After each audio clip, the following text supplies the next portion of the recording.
Hi, good evening. Welcome to the Indian coaching academy Bengaluru KR Puram. ನಾನು ನಿಮ್ಮ Shashi sir. ಇವತ್ತಿನ ತರಗತಿಯಲ್ಲಿ ಮತ್ತೆ ನಿನ್ನೆಯ ಸಂಚಿಕೆಯಲ್ಲಿ ಬಹಳ ಅದ್ಭುತವಾದ ಪ್ರಕ್ರಿಯೆ ಕೊಟ್ಟಿದ್ದೀರಿ, ಧನ್ಯವಾದಗಳು. ಇವತ್ತಿನ ಸಂಚಿಕೆಯಲ್ಲಿ ಅದರ ಮುಂದುವರೆದ ಭಾಗ ಅಂತ ಬಂದಾಗ ಈ ಎಲ್ಲ ಪ್ರಶ್ನೆಗಳು ಪ್ರೀವಿಯಸ್ ಎಕ್ಸಾಮಲ್ಲಿ ಕೇಳಿರುವಂಥ ಪ್ರಶ್ನೆಗಳು ಒಂದೊಂದಾಗಿ ಡಿಸ್ಕಸ್ ಮಾಡ್ತಾ ಹೋಗೋಣ. ಹಾಗಾದರೆ ಮೊದಲನೇ ಪ್ರಶ್ನೆ ಅಂತ ಬಂದಾಗ ಏನಪ್ಪ ಮೊದಲನೇ ಪ್ರಶ್ನೆ ಅಂದರೆ, ಭಾರತದಲ್ಲಿ ಹೆಚ್ಚು ಹಂಚಿಕೆಯಾದ ರೆವೆ ಮಣ್ಣು ಯಾವುದು ಅಂತ ಕೇಳಿದಾನೆ. ಸೊ ಅಲ್ಲಿ ಕ್ವಶನ್ ಏನಪ್ಪ ಅಂದರೆ, ಭಾರತದಲ್ಲಿ ಸುಮಾರು 8 ಮಣ್ಣುಗಳು ಕಂಡುಬರ್ತಾವೆ. ಆ 8 ಮಣ್ಣುಗಳ ಪೈಕಿ ಅತಿ ಹೆಚ್ಚು ಹಂಚಿಕೆಯಾದ ಮಣ್ಣು ಅಂತ ಕೇಳಿದ್ದಾರೆ.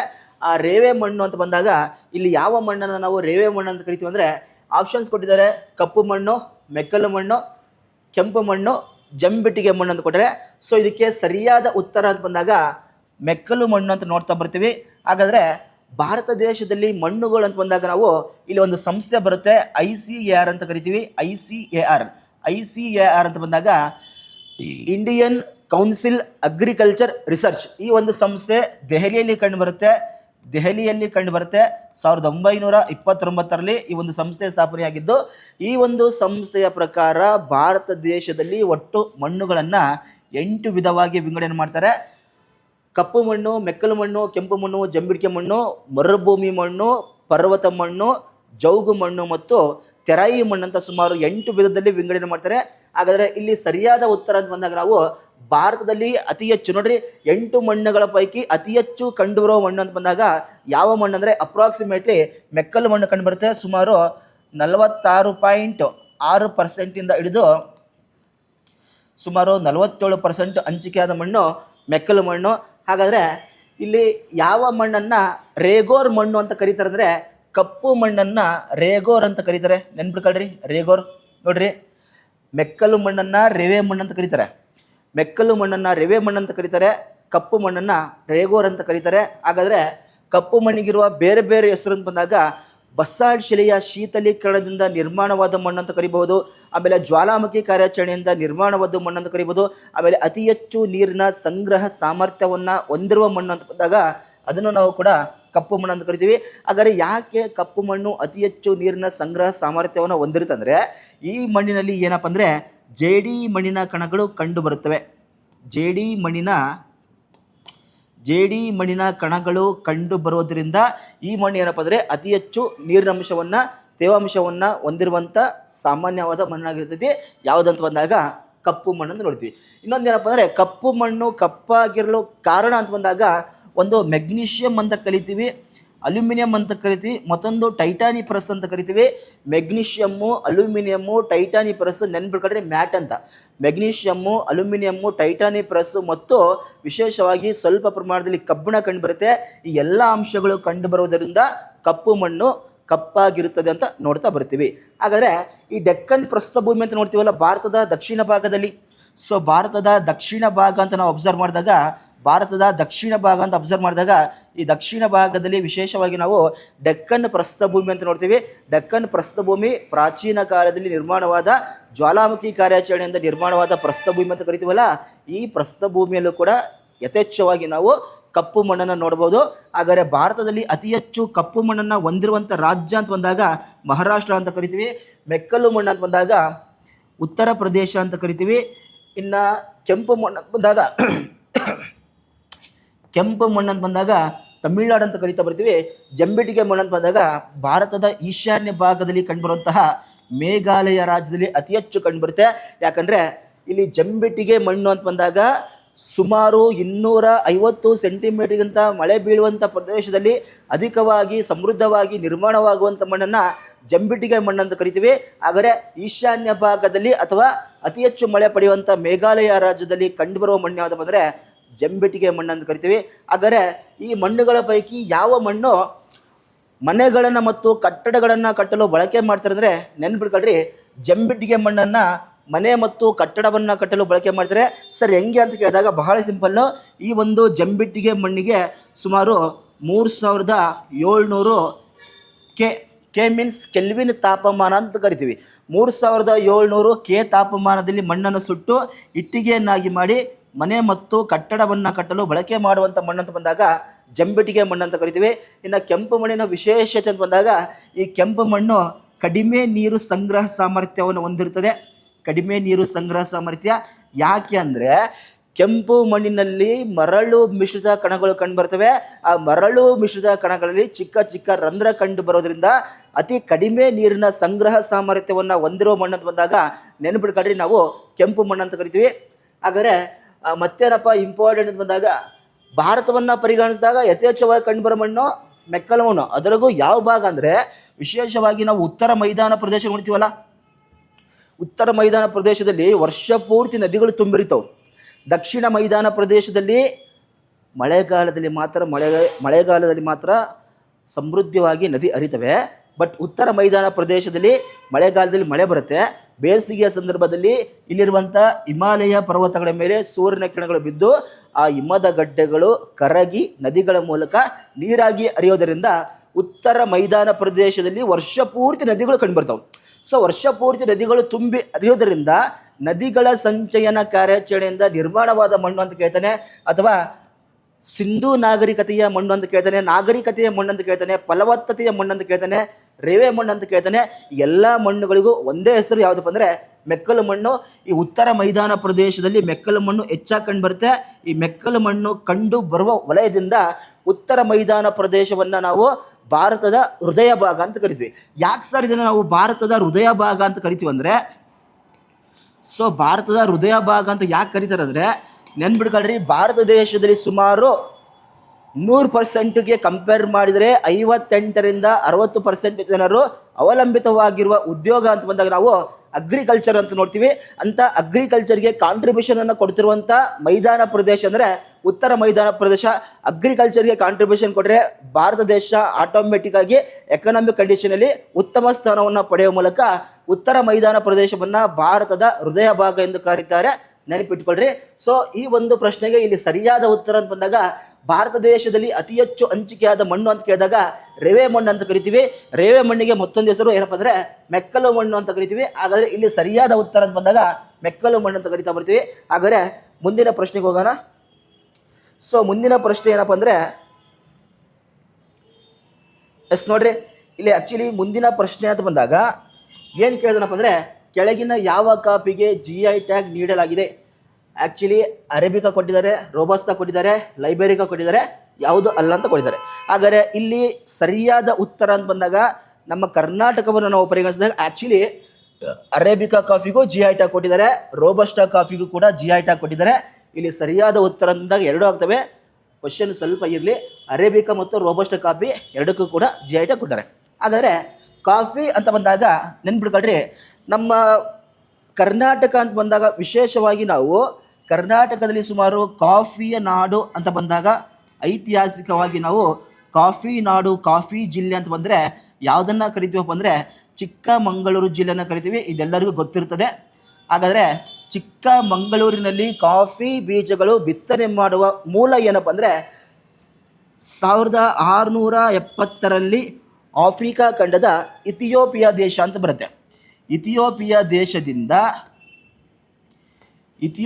ದೇಶದಿಂದ ಒಬ್ಬ ಮುಸ್ಲಿಂ ಸಂತ ಬಾಬಾ ಬುಡನ್ ಎಂಬ ಸಂತ ಏನು ಮಾಡ್ತಾರಪ್ಪ ಅಂದರೆ ಅಲ್ಲಿಂದ ಕಾಫಿ ಬೀಜಗಳನ್ನು ತಂದು ನಮ್ಮ ಚಿಕ್ಕಮಗಳೂರು ಜಿಲ್ಲೆಯ ಬಾಬಾ ಬುಡನ್ಗಿರಿಗೆ, ಚಿಕ್ಕಮಗಳೂರು ಜಿಲ್ಲೆಯ ಈ ಬಾಬಾ ಬುಡನ್ಗಿರಿಯಲ್ಲಿ ಆ ಸಸ್ಯಗಳನ್ನು ಬಿತ್ತುವ ಮೂಲಕ ಅತಿ ಹೆಚ್ಚು ಕಾಫಿಗೆ ನಾಂದಿ ಆಡ್ತಾರೆ. ಹಾಗಾದರೆ 1670ರಿಂದ ಐತಿಹಾಸಿಕವಾಗಿ ಕರ್ನಾಟಕದಲ್ಲಿ ಕಾಫಿಯ ನಾಡು, ಕಾಫಿಯ ಜಿಲ್ಲೆ ಎಂದು ಹೆಸರುವಾಗಿರುವ ಜಿಲ್ಲೆ ಅಂದರೆ ಚಿಕ್ಕಮಗಳೂರು ಜಿಲ್ಲೆ ಅಂತ ನೋಡ್ತಾ ಬರ್ತೀವಿ.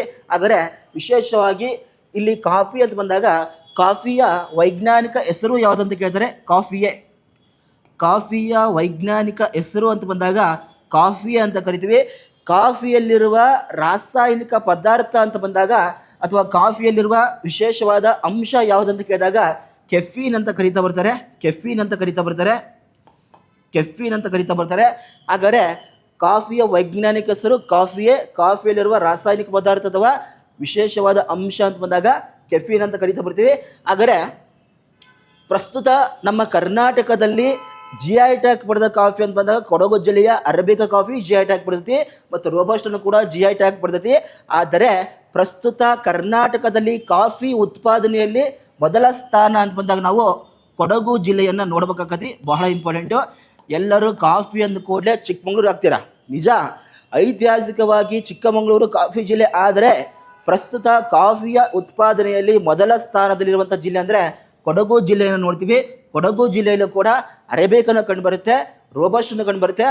ಒಂದು ಏನಪ್ಪ ಇಂಪಾರ್ಟೆಂಟ್ ಅಂದರೆ, ಆ್ಯಕ್ಚುಲಿ ಇಲ್ಲಿ ಅರೇಬಿಕಾ, ರೋಬಸ್ಟ, ಲೈಬರಿಕಾ ಅಂತ ಬಂದಾಗ ಇಲ್ಲಿ ಉತ್ತಮವಾದ ಗುಣಮಟ್ಟ, ಗುಡ್ ಕ್ವಾಲಿಟಿ ಅಂತ ಬಂದಾಗ ಉತ್ತಮವಾದ ಗುಣಮಟ್ಟ ಕಾಫಿ ಅಂದರೆ ಅರೇಬಿಕಾ ಅಂತ ಕರಿತೀವಿ. ಉತ್ತಮ ಗುಣದರ್ಜೆ ಅಂತ ಕರಿತೀವಲ್ಲ, ಅದು ಅರೇಬಿಕಾ. ಆದರೆ ಪ್ರಸ್ತುತ ಕರ್ನಾಟಕದಲ್ಲಿ ಅತಿ ಹೆಚ್ಚು ಬಳಕೆಯಾಗುವ ಕಾಫಿ ಅಂದರೆ ರೋಬಸ್ಟ ಅಂತ ಕರಿತೀವಿ. ಹೆಚ್ಚು ಪ್ರಮಾಣದಲ್ಲಿ ಬಳಕೆಯಾಗುವಂಥ ಕಾಫಿ ಅಂದರೆ ರೋಬಸ್ಟ ಅಂತ ಕರಿತೀವಿ. ಕರ್ನಾಟಕ ಆಗಲಿ ಭಾರತ ಆಗಲಿ ಕಡಿಮೆ ಪ್ರಮಾಣದಲ್ಲಿ ಹಂಚಿಕೆಯಾದ ಕಾಫಿ ಅಂತ ಬಂದಾಗ ಇದು ಕಡಿಮೆ ಗುಣಮಟ್ಟ ಇರುತ್ತೆ, ಕಡಿಮೆ ಯೂಸ್ಫುಲ್ಲು ಕೂಡ ಆಗಿರುವಂಥ ಕಾಫಿ ಯಾವುದಂದರೆ ಲೈಬರಿಕಾ ಅಂತ ಕರಿತೀವಿ. ಇದನ್ನು ಕಡಿಮೆ ಗುಣಮಟ್ಟ ಮತ್ತು ಕಡಿಮೆ ಬಳಕೆ ಮಾಡುವಂಥ ಕಾಫಿ ಅಂತ ಬಂದಾಗ ಯಾವುದಪ್ಪ ಅಂದರೆ ಲೈಬರಿಕಾ ಅಂತ ಕರಿತೀವಿ. ಹಾಗಾದರೆ ಕಾಫಿ ಸಂಶೋಧನಾ ಕೇಂದ್ರ ಅಂತ ಬಂದ ಎಲ್ಲಿ ಬರುತ್ತೆ? ಕಾಫಿ ಸಂಶೋಧನಾ ಕೇಂದ್ರ ಅಂತ ಬಂದಾಗ ನೆನ್ಪಿಡ್ಕೊಳ್ರಿ, ಚಿಕ್ಕಮಗಳೂರು ಜಿಲ್ಲೆಯ ಬಾಳೆಹೊನ್ನೂರು ಎಂಬ ಪ್ರದೇಶದಲ್ಲಿ ಕಾಫಿ ಸಂಶೋಧನಾ ಕೇಂದ್ರ ಕಂಡು ಬರುತ್ತೆ, ನೆನಪಿಡಿ.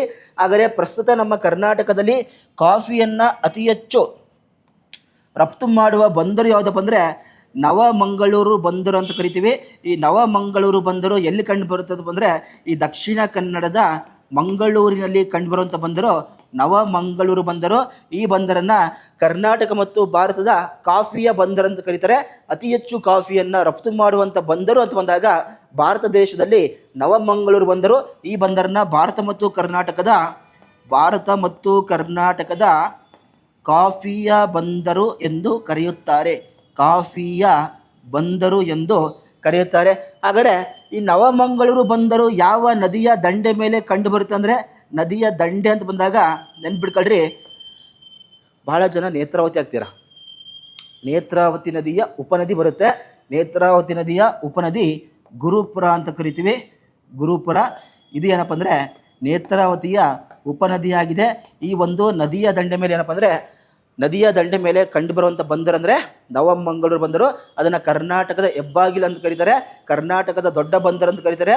ಇನ್ನು ವಿಶೇಷವಾಗಿ ಭಾರತದ 9ನೇ ದೊಡ್ಡ ಬಂದರು ಅಂದರೆ ನವಮಂಗಳೂರು ಬಂದರು ಅಂತ ಕರಿತಾ ಬರ್ತೀವಿ. ಹಾಗಾದರೆ ಕಾಫಿ ಅಂತ ಬಂದಾಗ ಇಷ್ಟು ಗೊತ್ತಿರಲಿ. ಇನ್ನು ಚಹಾ ಅಂತ ಬಂದಾಗ ಚಹಾ ಗೊತ್ತಿರಬೇಕು. ಚಹಾದ ರಾಸಾಯನಿಕ ಹೆಸರು ಅಥವಾ ವೈಜ್ಞಾನಿಕ ಹೆಸರು ಅಂತ ಕೇಳ್ತಾನೆ, ಕೆಮೆಲಿಯಾ ತೀಯಾ ಅಂತ ಕರಿತೀವಿ. ಕೆಮೆಲಿಯಾ ತೀಯಾ ಅಂತ ಕರಿತೀವಿ. ಇದೇನಪ್ಪ ಅಂದರೆ ಚಹಾದ ವೈಜ್ಞಾನಿಕ ಹೆಸರು. ಇನ್ನು ಚಹಾದಲ್ಲಿರುವ ರಾಸಾಯನಿಕ ಅಥವಾ ಮೂಲ ಪ್ರಮುಖ ಅಂಶ ಯಾವುದಪ್ಪ ಅಂದರೆ ತೀಯಾನ್ ಅಂತ ಕರಿತೀವಿ. ತೀಯಾನ್. ಪ್ರಸ್ತುತ ಭಾರತ ದೇಶದಲ್ಲಿ ಅತಿ ಹೆಚ್ಚು ಕಾಫಿ ಉತ್ಪಾದನೆಗೆ ಪ್ರಸಿದ್ಧಿಯಾದ ರಾಜ್ಯ ಅಂದರೆ ಕರ್ನಾಟಕ.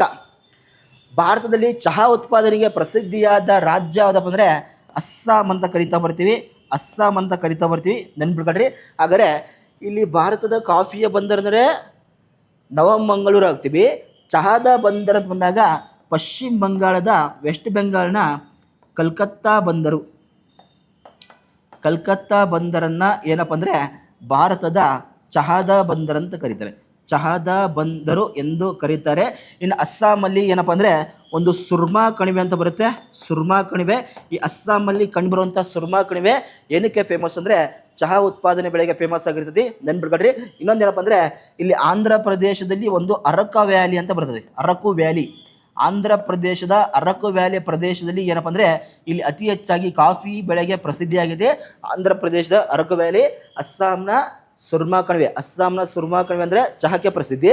ಆಂಧ್ರ ಪ್ರದೇಶದ ಅರಕು ವ್ಯಾಲಿ ಪ್ರದೇಶ ಅಂದರೆ ಕಾಫಿಗೆ ಪ್ರಸಿದ್ಧಿಯಾಗಿದೆ.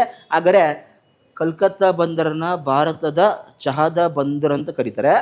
ಈ ಕಲ್ಕತ್ತಾ ಬಂದರಿನ ರಕ್ಷಣೆಗಾಗಿ ಗಂಗಾ ನದಿಗೆ ಅಡ್ಡಲಾಗಿ ಒಂದು ಬಂದರು ಕಟ್ತಾರೆ. ಆಣೆಕಟ್ಟು ಕಟ್ತಾರೆ. ಆಣೆಕಟ್ಟು ಅಂತ ಬಂದಾಗ ಪರಕ್ಕ ಆಣೆಕಟ್ಟು ಅಂತ ಕರಿತೀವಿ. ಪರಕ್ಕ ಆಣೆಕಟ್ಟು. ಈ ಪರಕ್ಕ ಡ್ಯಾಮ್ ಅಂತ ಬಂದಾಗ ಗಂಗಾ ನದಿಗೆ ಕಟ್ಟಿರೋದು. ಪರಕ್ಕ ಅಣೆಕಟ್ಟಿನ ಉದ್ದೇಶ ಅಂತ PSIಗೆ ಒಂದು 2-3 ಬಾರಿ ಕೇಳ್ತಾನೆ. ಪರಕ್ಕ ಅಣೆಕಟ್ಟಿನ ಉದ್ದೇಶ ಅಂತ ಬಂದಾಗ ಕಲ್ಕತ್ತಾ ಬಂದರಿನ ರಕ್ಷಣೆಗಾಗಿ ಕಟ್ಟಿದಂಥ ಅಣೆಕಟ್ಟು ಪರಕ್ಕ ಅಣೆಕಟ್ಟು ಅಂತ ಕರಿತೀವಿ. ಹಾಗಾದರೆ ಇಲ್ಲಿ ಈ ಪ್ರಶ್ನೆಗೆ ಸರಿಯಾದ ಉತ್ತರ ಅಂತ ಬಂದಾಗ ಅರೇಬಿಕನಾಗುತ್ತೆ, ರೋಬಸ್ಟನಾಗುತ್ತೆ. ಕರ್ನಾಟಕದಲ್ಲಿ ಅರೇಬಿಕಾ ಕಾಫಿಗೆ ಸಾರಿ, ಕರ್ನಾಟಕದಲ್ಲಿ ಅರೇಬಿಕಾ ಕಾಫಿ ಮತ್ತು ರೋಬಸ್ಟಾ ಕಾಫಿಗೆ GI ಹಾಕಿದ್ದಾರೆ, ನೆನಪಿಕೊಳ್ರಿ. ಹಾಗಾದರೆ ಇಲ್ಲಿ ಪಶ್ಚಿಮ ಬಂಗಾಳದಲ್ಲಿ ಡಾರ್ಜಿಲಿಂಗ್ ಅಂತ ಬರುತ್ತೆ ನೋಡ್ರಿ. ಡಾರ್ಜಿಲಿಂಗ್ ಈ ಪಶ್ಚಿಮ ಬಂಗಾಳದಲ್ಲಿ ಡಾರ್ಜಿಲಿಂಗ್ ಅಂತ ಬರುತ್ತಲ್ಲ, ಇದನ್ನು ಚಹಾದ ಚಾಂಪಿಯನ್ ಅಂತ ಕರೀತಾರೆ. ಚಹಾಗಳ ಚಾಂಪಿಯನ್ ಅಂತ ಬಂದಾಗ ಪಶ್ಚಿಮ ಬಂಗಾಳದ ಡಾರ್ಜಿಲಿಂಗ್. ಪಾನೀಯಗಳ ರಾಣಿ ಅಂದರೆ ಕಾಫಿ, ಇದೆಲ್ಲ ಪಾನೀಯಗಳ ರಾಣಿ. ಚಹಾಗಳ ಚಾಂಪಿಯನ್ ಅಂದರೆ ಡಾರ್ಜಿಲಿಂಗ್. ಸೊ ಹಂಗಾಗಿ ಗೊತ್ತಿರಬೇಕು ಇದು. ನೋಡ್ರಿ, ಇದಕ್ಕೆ ಸರಿಯಾದ ಉತ್ತರ ಅಂತ ಬಂದಾಗ ಇಲ್ಲಿ ಏನಪ್ಪ ಅಂದರೆ ಅರೇಬಿಕಾ ಮತ್ತು ರೋಬಸ್ಟಾ ಅಂತ ಕರಿತೀವಿ. ಕಡಿಮೆ ಪ್ರಮಾಣದಲ್ಲಿ ಸಿಗುವಂಥ ಕಾಫಿ ತಳಿ ಅಂದರೆ ಲೈಬೇರಿಕಾ ಅಂತ ಕರಿತೀವಿ. ಹಾಗಾದರೆ ಮುಂದಿನ ಪ್ರಶ್ನೆಗೆ ಹೋಗೋಣ. ಸೊ ಮುಂದಿನ ಪ್ರಶ್ನೆ ಯಾವುದಪ್ಪ ಅಂದರೆ, ನೋಡ್ರಿ, ಮತ್ತೆ ಬಂದರು ಬಗ್ಗೆ ಬಂತು. ಬಂದರುಗಳು ಅಂತ ಬಂದಾಗ ಸೊ ಏನಪ್ಪ ಕ್ವಶನ್ ಅಂದರೆ, ಭಾರತದ ಕಾನೂನು ಬಾಹಿರ ಬಂದರು ಅಂದರೆ ಇಲ್ಲಿಗಲ್ ಆ್ಯಕ್ಟಿವಿಟೀಸಲ್ಲಿ ಭಾಗವಹಿಸುವಂಥ ಬಂದರು ಯಾವುದಂತ ಕೇಳಿದರೆ ಭಾರತದ ಕಾನೂನು ಬಾಹಿರ ಬಂದರು ಅಂತ ಬಂದಾಗ ಆಪ್ಷನ್ಸ್ ಕೊಟ್ಟಿದ್ದಾನೆ. ನವಮಂಗಳೂರು, ಚೆನ್ನೈ ಬಂದರು, ಮೊರಂಗೋ ಬಂದರು ಮತ್ತು ಕಲ್ಕತ್ತಾ ಬಂದರು. ಇಲ್ಲಿ ಸರಿಯಾದ ಉತ್ತರ ಅಂತ ಬಂದಾಗ ಗೋವಾ ರಾಜ್ಯದ ಮೊರಂಗೋ ಬಂದರನ್ನು ನಾವು ಏನಂತ ಕರಿತೀವಪ್ಪ ಅಂದರೆ ಭಾರತದ ಕಾನೂನು ಬಾಹಿರ ಬಂದರು ಅಂತ ಕರಿತೀವಿ. ಜೊತೆಗೆ ಈ ಬಂದರನ್ನು ಭಾರತದ ಕಾನೂನು ಬಾಹಿರ ಬಂದರು ಅಂತ ಕರೆಯೋದ್ರ ಮೂಲಕ ಮತ್ತೇನಂತ ಕರೀತಾರಪ್ಪ ಅಂದರೆ ಈ ಬಂದರನ್ನು ಭಾರತದ ವಿಷಕಾರಿ ಬಂದರಂತ ಕರೀತಾರೆ. ಭಾರತದ ವಿಷಕಾರಿ ಬಂದರು. ವಿಷಕಾರಿ ಬಂದರು ಯಾಕೆ ಕರೀತಾರೆ ಅಂದರೆ, ಮಾದಕ ವಸ್ತುಗಳಾದಂತಹ ಗಾಂಜಾ, ಅಫೀಮು, ಈ ಮಾದಕ ವಸ್ತುಗಳನ್ನು ರಫ್ತು ಮಾಡುವಂಥ ಬಂದರು ಯಾವುದಂದರೆ ಮಾದಕ ವಸ್ತುಗಳು. ಸೊ ಮಾದಕ ವಸ್ತುಗಳನ್ನು ರಫ್ತು ಮಾಡುವಂಥ ಬಂದರು ಅಂತ ಬಂದಾಗ ಗೋವಾ ರಾಜ್ಯದ ಮೊರಂಗೋವಾ ಬಂದರ್ ಅಂತ ಕರಿತೀವಿ. ಸೊ ಹಂಗಾಗಿ ಆ ಬಂದರನ್ನು ಭಾರತದ ವಿಷಕಾರಿ ಬಂದರ್ ಅಂತ ಕರೀತಾರೆ. ಈ ಎಲ್ಲ ವಸ್ತುಗಳು ಕಾನೂನು ಬಾಹಿರ ಇಲ್ಲಿಗಲ್ ಆ್ಯಕ್ಟಿವಿಟೀಸ್ಗೆ ಸಂಬಂಧಪಟ್ಟಿದ್ದು. ಸೊ ಹಂಗಾಗಿ ಕಾನೂನು ಬಾಹಿರ ಬಂದರ್ ಅಂತ ಕರಿತೀವಿ. ಇನ್ನೊಂದೇನಪ್ಪ ಅಂದರೆ ಈ ಮೊರಂಗೋವಾ ಬಂದರಿಗಿರುವ ಮತ್ತೊಂದು ಹೆಸರು ಅಂತ ಬಂದಾಗ TV ಕುಯ್ಯಾ ಬಂದರು ಅಂತ ಕರಿತೀವಿ. TV ಕುಯ್ಯಾ ಬಂದರು ಅಂತ ಬಂದಾಗ ಯಾವುದಪ್ಪ ಅಂದರೆ ನವಮಂಗಳೂರು TV ಕುಯ್ಯಾ ಬಂದರ್ ಅಂತ ಬಂದಾಗ ಮೊರಂಗೋವಾ ಬಂದರು ಗೋವಾ ರಾಜ್ಯದಲ್ಲಿ ಕಂಡು ಬರ್ತಲ್ಲ, ಅದಕ್ಕೆ TV ಕುಯ್ಯಾ ಬಂದರ್ ಅಂತ ಕರೀತಾರೆ.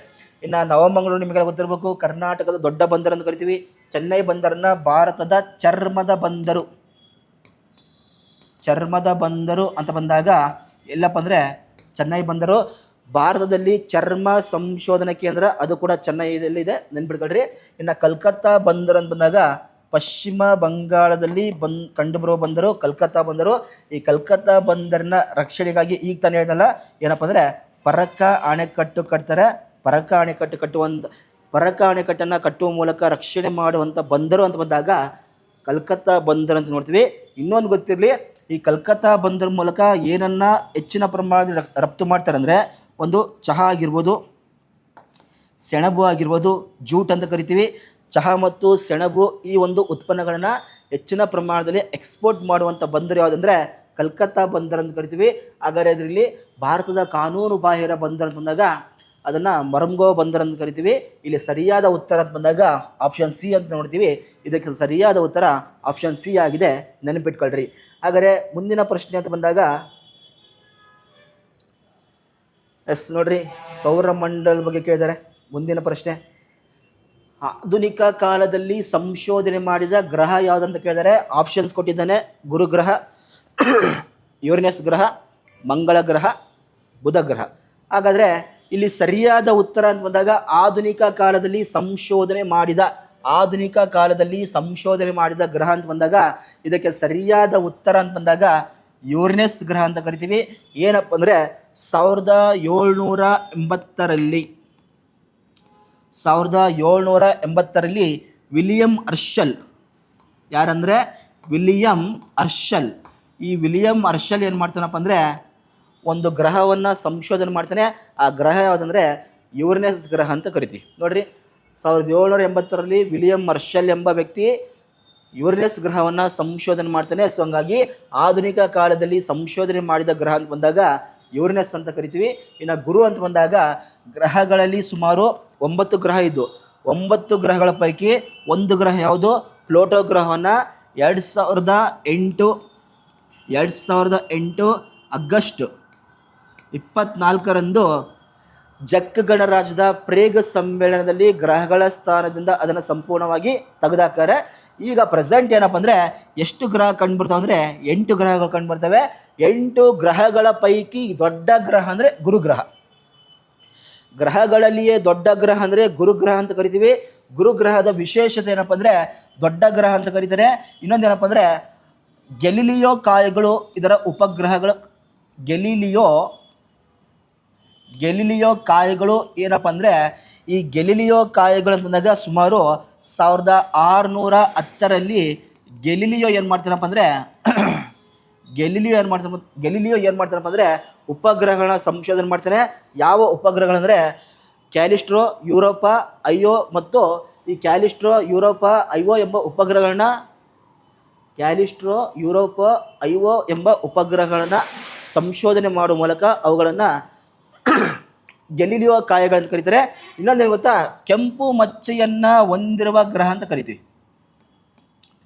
ಸೊ ಕೆಂಪು ಮಚ್ಚೆ, ಯಾಕೆ ಇದನ್ನು ಕೆಂಪು ಮಚ್ಚೆ ಅಂತ ಕರೀತಾರೆ ಅಂದರೆ 1994ರಲ್ಲಿ ಏನಪ್ಪ ಅಂದರೆ 1994ರಲ್ಲಿ ಶೋ ಮೇಕರ್ ಎಂಬ ಧೂಮಕೇತು ಬಂದು ಡಿಕ್ಕಿ ಹೊಡಿತಂತೆ. ಸೊ ಡಿಕ್ಕಿ ಹೊಡೆದ ಪರಿಣಾಮವಾಗಿ ಒಂದು ಮಾರ್ಕ್ ಬೀಳುತ್ತೆ, ಮಚ್ಚೆ ಬೀಳುತ್ತೆ. ಆ ಮಚ್ಚನ್ನು ಕೆಂಪು ಮಚ್ಚೆಯನ್ನು ಹೊಂದಿರುವ ಗ್ರಹ ಯಾವುದಂತ ಕೇಳಿದಾಗ ಗುರುಗ್ರಹ ಅಂತ ಕರಿತೀವಿ. ಹಾಗಾದರೆ ಕೆಂಪು ಗ್ರಹ ಅಂತ ಕೇಳಿದಾಗ ಮಂಗಳ ಗ್ರಹವನ್ನು ಕೆಂಪು ಗ್ರಹ ಅಂತ ಕರಿತೀವಿ. ನೋಡ್ರಿ, ಕೆಂಪು ಮಚ್ಚೆ ಅಂತ ಬಂದರೆ ಗುರು ಹಾಕ್ರಿ, ಕೆಂಪು ಗ್ರಹ ಅಂತ ಬಂದರೆ ಮಂಗಳ ಹಾಕ್ರಿ. ಮಂಗಳ ಗ್ರಹ ಯಾಕೆ ಕೆಂಪಾಗಿರುತ್ತೆ ಅಂದರೆ ಮಂಗಳ ಗ್ರಹದಲ್ಲಿ ಕಬ್ಬಿಣದ ಆಕ್ಸೈಡ್. ಸೊ ಮಂಗಳ ಗ್ರಹದಲ್ಲಿ ಕಬ್ಬಿಣದ ಆಕ್ಸೈಡ್ ಪ್ರಮಾಣ ಜಾಸ್ತಿ ಕಂಡುಬರ್ತದೆ. ಸೊ ಹಂಗಾಗಿ ಈ ಒಂದು ಮಂಗಳ ಗ್ರಹವನ್ನು ಕೆಂಪು ಗ್ರಹ ಅಂತ ಕರೀತಾ ಬರ್ತಾರೆ. ಈ ಮಂಗಳ ಗ್ರಹಕ್ಕೆ ಮತ್ತೊಂದು ಹೆಸರೇನಪ್ಪ ಅಂದರೆ ಅಂಗಾರಕ ಅಂತ ಕರೀತಾ ಬರ್ತಾರೆ. ಅಂಗಾರಕ ಗ್ರಹ ಅಂತ ಕರೀತಾರೆ. ಅಂಗಾರಕ ಮತ್ತು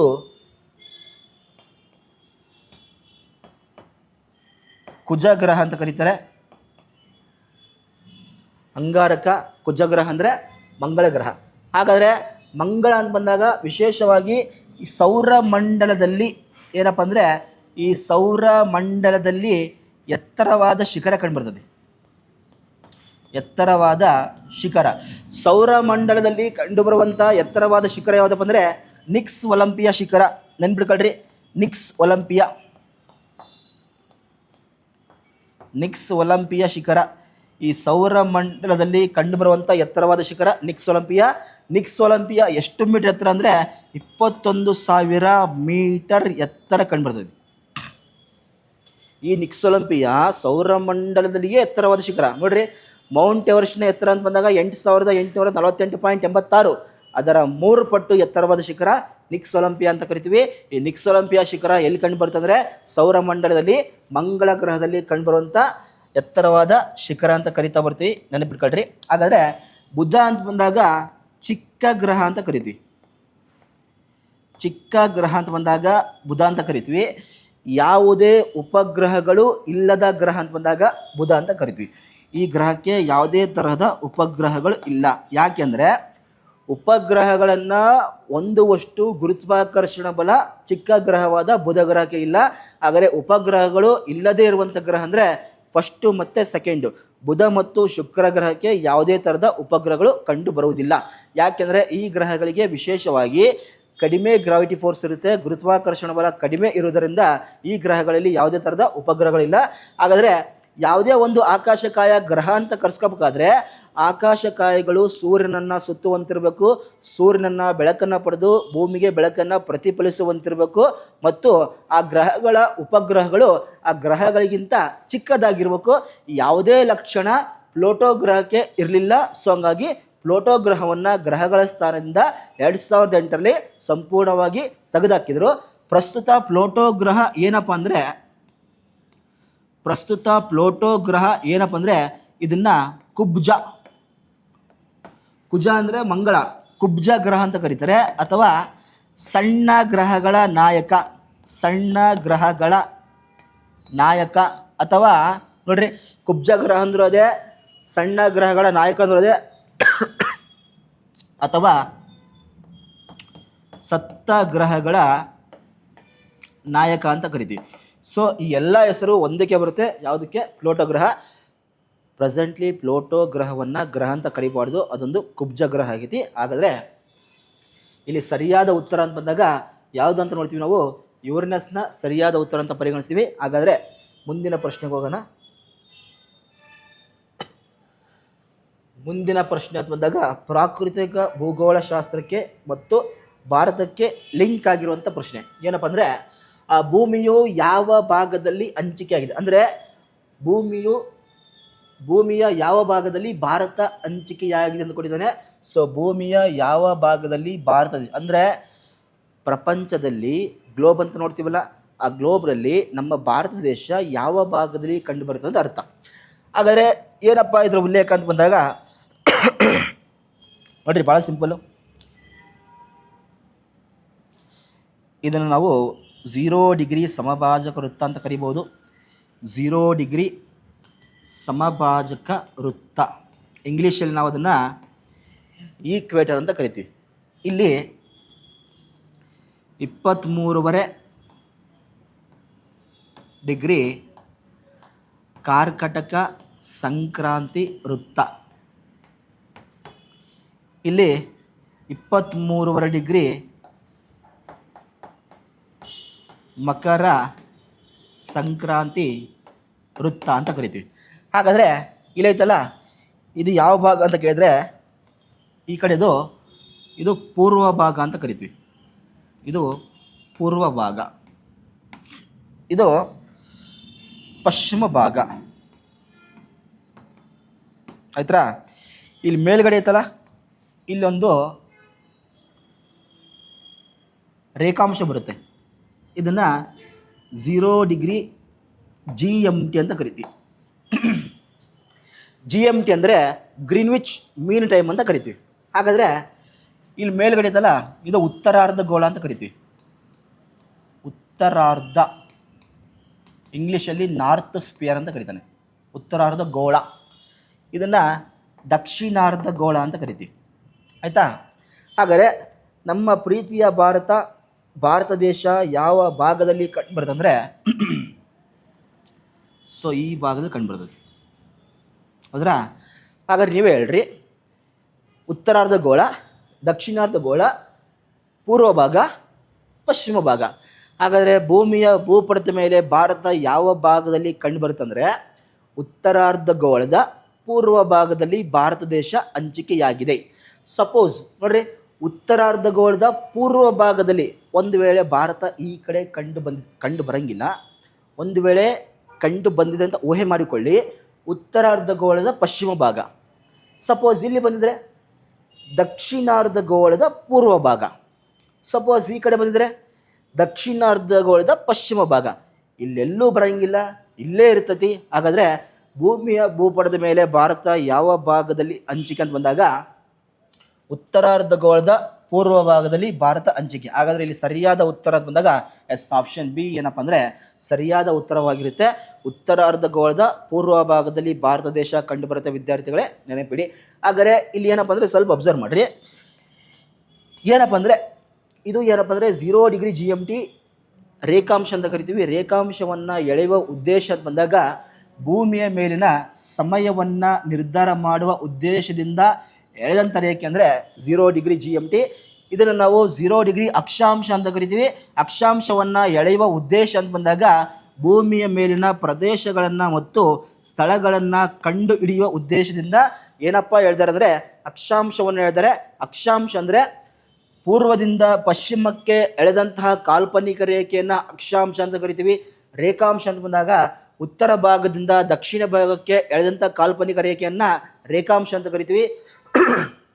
ಇದು ಭೂಮಿಯ ಮೇಲಿನ ಸಮಯವನ್ನು ನಿರ್ಧಾರ ಮಾಡಿದರೆ ಭಾರತದ ಸಮಯವನ್ನು ಅಥವಾ ಭಾರತದ ಕಾಲಮಾನವನ್ನು ನಿರ್ಧಾರ ಮಾಡುವಂಥ ರೇಖೆ ಅಂದರೆ ಇಲ್ಲಿ 82.5 ಪೂರ್ವ ರೇಖಾಂಶ ಅಂತ ಕರಿತೀವಿ. ನೋಡ್ರಿ, 82.5 ಡಿಗ್ರಿ ಪೂರ್ವ ರೇಖಾಂಶ ಅಂತ ಕರಿತೀವಿ. ನೋಡ್ರಿ, ಪೂರ್ವ ಭಾಗದಲ್ಲಿ ಕಂಡು ಬರುವುದರಿಂದ ಭಾರತದ ರೇಖಾಂಶಗಳನ್ನು ನಾವು ಪೂರ್ವ ರೇಖಾಂಶದಿಂದಲೇ ಪರಿಗಣಿಸಬೇಕು. ಅಕ್ಷಾಂಶಗಳನ್ನು ಉತ್ತರಾಕ್ಷಾಂಶ, ಮೇಲ್ಗಡೆ ಉತ್ತರಾಕ್ಷಾಂಶದಿಂದಲೇ ಪರಿಗಣಿಸಬೇಕು.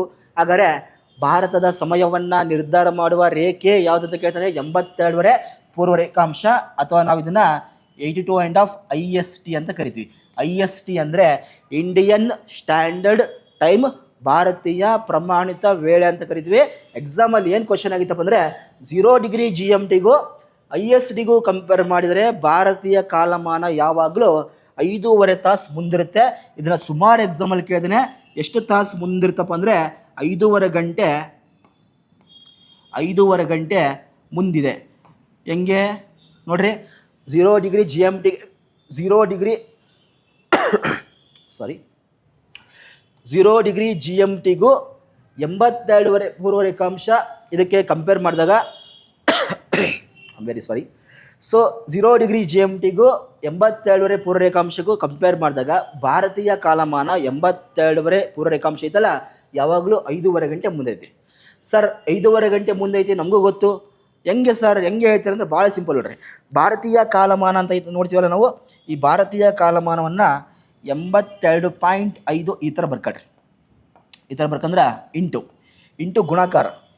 ಗುಣಾಕಾರ ಮಲ್ಟಿಪ್ಲಿಕೇಶನ್ ಅಂತ ಕರಿತೀವಲ್ಲ, ಮಲ್ಟಿಪ್ಲಿಕೇಶನ್ನು ಇಂಟು ಯಾವುದನ್ನು ಗುಣಿಸ್ಬೇಕಪ್ಪ ಅಂದರೆ 4 ಗುಣಾಕಾರ ಮಾಡ್ಬೇಕು. 4. ಸರ್ 4 ಯಾಕೆ ಅಂದರೆ ಗೊತ್ತಿರಲಿ. 4 ಯಾಕೆ ಅಂದರೆ ನೋಡ್ರಿ, ಇವೆಲ್ಲ ಏನಪ್ಪ ಅಂದರೆ ಇವೆಲ್ಲ ರೇಖಾಂಶ ಅಂತ ನೋಡ್ತೀವಿ, ರೇಖಾಂಶಗಳು ಹೌದ್ರಾ, ಇವೆಲ್ಲ ರೇಖಾಂಶ ಅಂತ ನೋಡ್ತೀವಿ. ಸೊ ಈ ಥರ ಒಟ್ಟು ಭೂಮಿಯ ಮೇಲೆ ಪಶ್ಚಿಮ ಮತ್ತು ಪೂರ್ವ ಭಾಗವನ್ನು ನಾವು ನೋಡಿದಾಗ ಎಷ್ಟಪ್ಪ ಕಂಡು ಬರ್ತಾವೆ ಅಂದರೆ ಬರೋಬ್ಬರಿ ಪೂರ್ವಕ್ಕೆ 180, ಪಶ್ಚಿಮಕ್ಕೆ 180, ಒಟ್ಟು ನೋಡ್ರಿ ಈ ಕಡೆ 180, ಈ ಕಡೆ 180, ಒಟ್ಟು ರೇಖಾಂಶಗಳ ಸಂಖ್ಯೆ 360 ಅಂತ ಕರಿತೀವಿ. 360 ಒಟ್ಟು ರೇಖಾಂಶಗಳು, 191 ಒಟ್ಟು ಅಕ್ಷಾಂಶಗಳು. ಹಾಗಾದರೆ 360 ರೇಖಾಂಶಗಳ ಪೈಕಿ ಒಂದು ರೇಖಾಂಶದಿಂದ ಮತ್ತೊಂದು ರೇಖಾಂಶಕ್ಕೆ ಸೂರ್ಯನ ಕಿರಣಗಳು ಬೀಳಲು ತೆಗೆದುಕೊಳ್ಳುವ ಸಮಯ ಅಂತ ಬಂದಾಗ 4 ನಿಮಿಷ ಅಂತ ಕರಿತೀವಿ. ಅದಕ್ಕೆ 4 ನಾವು ಗುಣಾಕಾರ ಮಾಡ್ಕೋಬೇಕು. 82.5 ಇಂಟು 4 ಗುಣಾಕಾರ ಮಾಡಿದಾಗ ನಿಮಗೆ ಅಪ್ರಾಕ್ಸಿಮೇಟ್ಲಿ ಎಷ್ಟು ಬರುತ್ತಪ್ಪ ಅಂದರೆ ಅಪ್ರಾಕ್ಸಿಮೇಟ್ಲಿ ಕರೆಕ್ಟಾಗಿ ಬರುತ್ತೆ 330 ಬರ್ತದೆ. ಇದನ್ನು ನಾವು ನಿಮಿಷದ ಲೆಕ್ಕ ತಗೊಂಡ್ವಿ ಅಂದರೆ 1 ಗಂಟೆಗೆ ಎಷ್ಟು ನಿಮಿಷ ಆಗುತ್ತೆ? 60 ನಿಮಿಷ. 2 ಗಂಟೆಗೆ 120 ನಿಮಿಷ, 3 ಗಂಟೆಗೆ 180 ನಿಮಿಷ, 4 ಗಂಟೆಗೆ 240 ನಿಮಿಷ, 5 ಗಂಟೆಗೆ ಏನಪ್ಪ ಅಂದರೆ 300 ನಿಮಿಷ ಆಕತಿ. ಎಷ್ಟು ಗಂಟೆಗೆ? 5 ಗಂಟೆಗೆ 300 ನಿಮಿಷ ಆದರೆ ಅರ್ಧ ಗಂಟೆ ಅಂತ ಬಂದಾಗ ಅರ್ಧ ಗಂಟೆಗೆ 30 ನಿಮಿಷ ಆಗತ್ತೆ. ಎಲ್ಲವನ್ನ ಕರೆಕ್ಟಾಗಿ ಕ್ಯಾಲ್ಕುಲೇಷನ್ ಮಾಡಿದಾಗ ಎಷ್ಟು ತಾಸು ಮುಂದಪ್ಪ ಅಂದರೆ 5.5 ಗಂಟೆ ಮುಂದಿರುತ್ತದೆ. ಇದನ್ನು ಸುಮಾರು ಎಕ್ಸಾಮ್ನ ಕೇಳಿದಾನೆ, ಒಂದು ಸ್ವಲ್ಪ ಅಬ್ಸರ್ವ್ ಮಾಡಿರಿ, ನೆನ್ಪಿಟ್ಕೊಳ್ರಿ. 0 ಡಿಗ್ರಿ GMTಗೂ ಭಾರತೀಯ ಕಾಲಮಾನ 82.5 ಪೂರ್ವ ರೇಖಾಂಶಕ್ಕೂ ಕಂಪೇರ್ ಮಾಡಿದಾಗ ಭಾರತೀಯ ಕಾಲಮಾನ ಯಾವಾಗಲೂ 5.5 ತಾಸು ಮುಂದಿರ್ತೈತಿ. ಹೆಂಗೆ ಸರ್ ಅಂದರೆ ಈ ಥರ ಅನ್ನೋದನ್ನು ಸ್ವಲ್ಪ ಅಬ್ಸರ್ವ್ ಮಾಡ್ಕೋಬೇಕು. ಇದೇನಪ್ಪ ಅಂದರೆ ಭಾರತ ಅಂತ ಬಂದಾಗ ಭೂಮಿಯ ಭೂಪಟದ ನಕ್ಷೆ ಮೇಲೆ ನಮ್ಮ ಭಾರತ ಯಾವ ಭಾಗದಲ್ಲಿ ಕಂಡುಬರುತ್ತೆ ಅಂದರೆ ಉತ್ತರಾರ್ಧಗೋಳದ ಪೂರ್ವ ಭಾಗದಲ್ಲಿ ಭಾರತ ಕಂಡುಬರುತ್ತೆ ಅನ್ನೋದು ಗೊತ್ತಿರಲಿ. ಸೊ ಈ ಒಂದು ಪ್ರಶ್ನೆಗೆ ಸುಲಭವಾದ ಉತ್ತರ ಅಂತ ಬಂದಾಗ ಉತ್ತರಾರ್ಧಗೋಳದ ಪೂರ್ವ ಭಾಗ ಅಂತ ಕರಿತೀವಿ. ಇದೆಲ್ಲ ಗೊತ್ತಿರಬೇಕು. ಅಕ್ಷಾಂಶಗಳು, ರೇಖಾಂಶಗಳು, ಪ್ರಧಾನ ಅಕ್ಷಾಂಶಗಳು, ಪ್ರಧಾನ ರೇಖಾಂಶಗಳು ಎಲ್ಲದರ ಮೇಲೆ ಕ್ವಶನ್ ಕೇಳೇನೆ. ಒಂದು ಸ್ವಲ್ಪ ಚೆನ್ನಾಗಿ ಓದ್ಕೊಳ್ರಿ, ಮುಂಬರುವಂಥ ಎಕ್ಸಾಮ್ಗಳಿಗೆ ಇದು ಯೂಸ್ಫುಲ್ ಆಗುತ್ತೆ. ಹಾಗಾದರೆ ಮುಂದಿನ ಪ್ರಶ್ನೆಗೆ ಹೋಗೋಣ. ಮುಂದಿನ ಪ್ರಶ್ನೆ ಅಂತ ಬಂದಾಗ ನೋಡ್ರಿ ಏನು ಕೊಟ್ಟಿದ್ದಾನೆ. ಮುಂದಿನ ಪ್ರಶ್ನೆ, ನೀಲಗಿರಿ ಮರಗಳನ್ನು ನಿಷೇಧ ಮಾಡಲು ಕಾರಣವೇನು? ಆಪ್ಷನ್ಸ್: ಎತ್ತರಕ್ಕೆ ಬೆಳೆಯುವುದರಿಂದ, ಅಂತರ್ಜಲ ಮಟ್ಟ ಇರುವುದರಿಂದ, ಬೇರುಗಳು ಆರಕ್ಕೆ ಇರುವುದರಿಂದ, ಮೇಲಿನ ಯಾವುದು ಅಲ್ಲ ಅಂತ ಕೊಟ್ಟಾನೆ. ಸೊ ನೀಲಗಿರಿ ಮರ ಅಂದುಕೊಳ್ಳೆ ನಿಮ್ಮ ತಲೆಗೆ ಬರ್ಬೇಕು ಏನಪ್ಪ ಅಂದರೆ ನಿತ್ಯ ಹರಿದ್ವರ್ಣ ಕಾಡುಗಳಂತ ಕರಿತೀವಿ.